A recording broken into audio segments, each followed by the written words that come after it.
Hello everybody, Dig Bick McGee here to discuss the Terrorbyte and the features that come with it. This video is going to be purely about the different options that come with your new vehicle, as well as the advantages and disadvantages of using it. I may reference the price and performance of the vehicle itself, but most of that was already covered in my previous Terrorbyte guide, which I will link in the description. In this guide, I want to discuss in a little more depth the function of the different workstations within the Terrorbyte, such as the missile turret, the drone station, the weapon workshop, the specialized vehicle workshop, and the mission touchscreen. I would like to update the durability of it though. It seems that there is a bit of a bug in it. I drove this one out and it exploded after 4 rockets. However, I drove this one out and it took 38 to kill.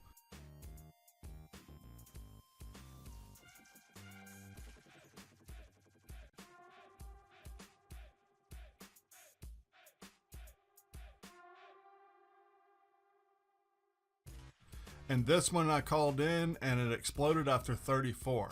I had heard that driving it out of the garage or calling it through the interaction menu makes a difference, but now I'm not sure. Nor can I verify what makes it have this higher damage resistance. Also, if no one is in the cab and it gets knocked on its side, the Terrorbyte will respawn some distance away.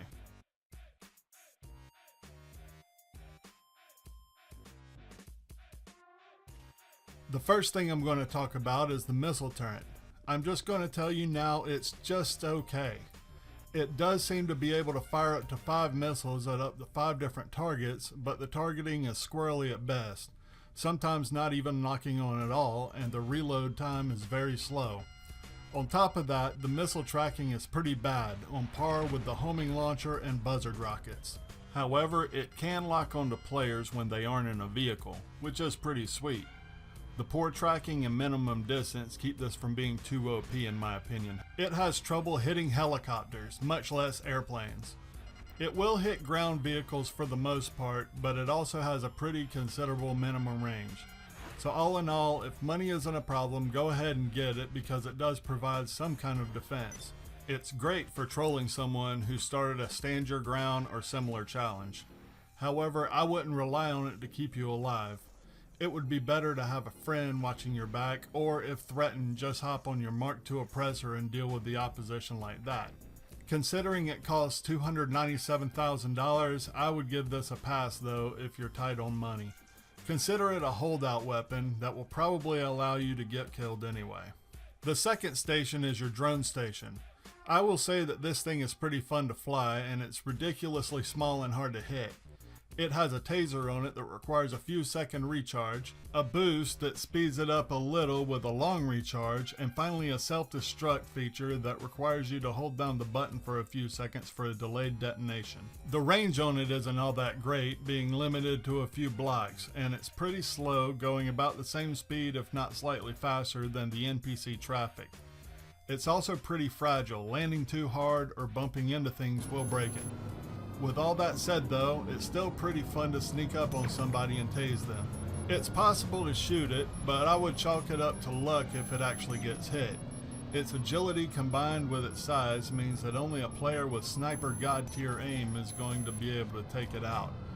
If your drone is destroyed, there is a 1-minute cooldown until you can fly another, which isn't too bad. However, if you start either the targeted data or diamond shopping client jobs in the touchscreen, you can spawn drones with no cooldown when they get destroyed.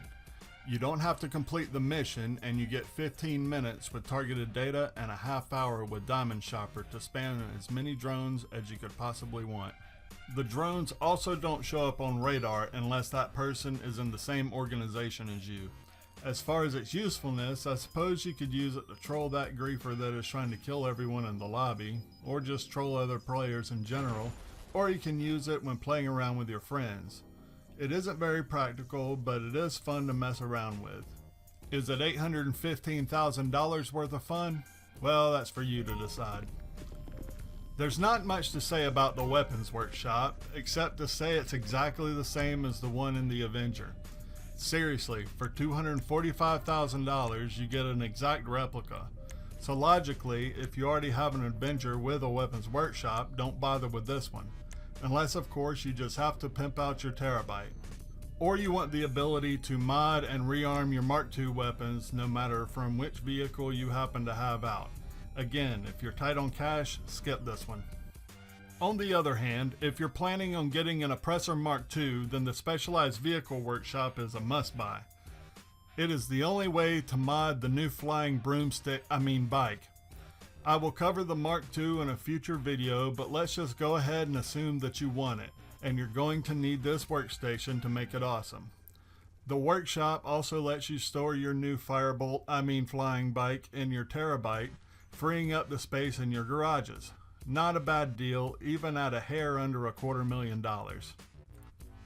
The final workstation I'm going to discuss is the touchscreen, which comes with the price of the Terrorbyte.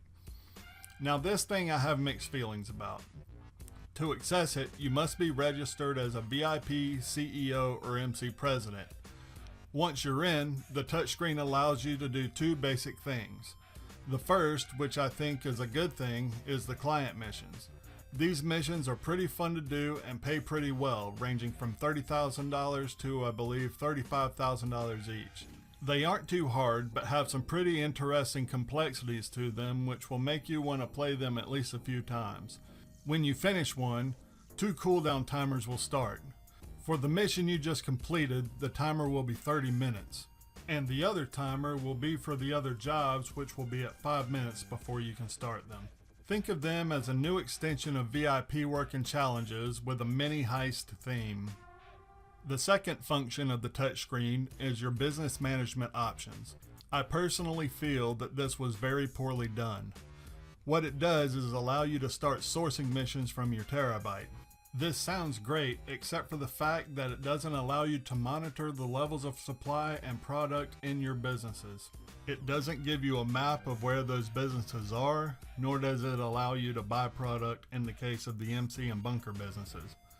Now for special cargo and vehicle cargo, this can be marginally useful. When you finish a sourcing mission, if you have your Terrorbyte parked nearby, you can run into it immediately to start another mission, if you have more than one business, due to the cooldown timers. However, if your businesses aren't really close together, this doesn't help much because you'll have to call in your Terrorbyte and then travel to it, which can be at least a few blocks away. In the time that takes, you could have just called in a SecuroServe buzzard and flown back to your office. If you don't own a buzzard, then you'd be better off getting one instead of a Terrorbyte for about a third of the price. And if you don't have a buzzard to run crates with, you're doing something wrong. While it can be marginally more convenient to run special cargo and special vehicles with the Terrorbyte, with the hangar crates it can be downright detrimental. More often than not, you're going to have to use an aircraft to run the hangar missions, so instead of grabbing one out of your hangar or using the one that the game parks right outside of the hangar, you get to call in one of your personal aircraft, which can be spawned a considerable distance away, or it will be a mission where you have to use the aircraft provided, which means you get to travel all the way back to the hangar anyway before you can even start completing the mission. Avoid sourcing hangar crates from the Terrorbyte.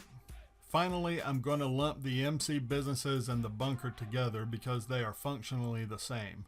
Now, where the special crates and import-export were the marginally good, and the hangar is the bad, the passive businesses are the ugly. Sourcing from the Terrorbyte for these businesses is functionally stupid. First and foremost, the most useful thing the Terrorbyte could have done is simply allowed you to monitor your businesses, rather than having to travel halfway across the map to check them, only to find that the supplies are half of a bar away from being empty, or that the product is half a bar away from being full. Even better would have been the ability to buy supplies along with it, rather than having to go to each individual business to resupply. Instead, you have the ability to start steel supply missions, which every good grinder knows is a complete waste of time. And worse, it can cost you even more time if the target is close to your business and you're halfway across the map in your Terrorbyte with the metaphoric thumb up your metaphoric asses. Needless to say, I think the business management aspect of the Terrorbyte is absurd at best and a middle finger from Rockstar to the grinders at worst. So as far as my final verdict, I think that the Terrorbyte has some pretty cool features and some that are poorly executed. Overall, I've had fun exploring this new vehicle, but one of the fundamental possibilities when exploring a new thing is the possibility of disappointment. The good parts are fun, but not terribly practical. The disappointments, though, kind of kill the experience. I would say that if you're planning on joining Dumbledore's army and getting the Oppressor, then the Terrorbyte is a must-buy. However, anything else, and I would recommend taking a pass. Other than the flying bike, it just doesn't really add anything useful. So that's about all I have to say about the Terrorbyte. I will be releasing a video soon covering the Oppressor Mark.II as well as a more in-depth guide on the client missions. Thanks a lot for watching. It really feels pretty good when I look on my YouTube page and see that someone is out there. Please leave a like and make sure to subscribe with notifications on to see my newest videos as soon as they drop. Also, if you have any questions, comments, corrections, or suggestions, please leave a comment. I'd also like to give a couple of shout outs and thank yous to YodaLady13 for helping me test the client jobs and drones, and Hashiroku for pointing out that the missile battery locks onto other players that aren't in vehicles, as well as showing me the explosive durability bug. So thanks again, and until next time, see ya!